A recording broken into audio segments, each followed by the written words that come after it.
పడొద్దు అంటాను నేను. లవ్‌లో పడొద్దంటే ఇక్కడ ఓపెన్‌గా చెప్తున్నాను. ఒక కాలేజీకో లేతే ఆఫీస్‌కో వెళ్తున్న అమ్మాయి, అబ్బాయిలు లవ్‌లో పడొద్దంటాను నేను.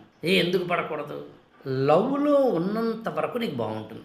సరే ఆ అమ్మాయిని, ఆ అబ్బాయిని పెళ్లి చేసుకోవడం అనే కథ సుఖాంతమైతే ఎవడు ఏ నీతి కబుర్లు చెప్పాల్సిన అవసరం లేదు కదా! నేనేనను.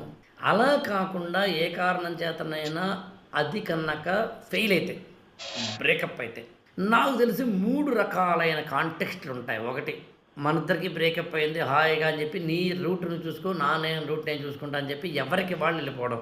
దాన్ని హాయిగా సెన్సిటివిటీ లేని బ్యాచ్ అంటాం. వాళ్ళిద్దరికీ సెన్సిటివిటీ లేదు, గొడవ లేదు. కొంతకాలం కలిసున్నారు, తర్వాత వెళ్ళిపోయారు.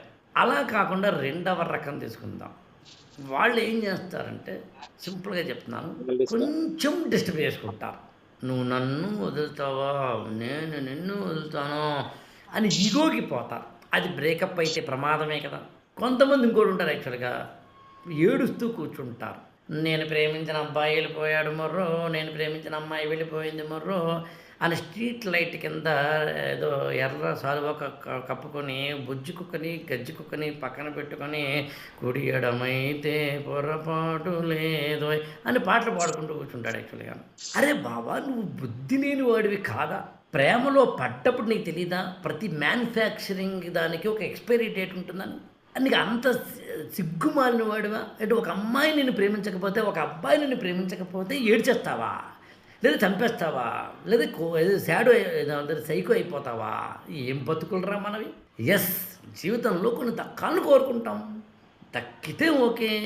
దక్కకపోతే మూవ్ ఆన్ అవ్వగలగాలి. సో వాట్ అనగలగాలి. అయితే ఏంటి అని అనగలగాలి. అంతేగాని డిప్రెషన్‌లో కూర్చుంటూ, ఏడుస్తూ కూర్చుంటూ, ఇన్ఫీరియారిటీ కాంప్లెక్స్‌లో కూర్చుంటూ నా బతుకింతే, నా బతుకింతే, నా బతుకింతే అనుకుంటే ఎవడయ్యా? ఎవడికి నష్టం? నీకే నష్టం.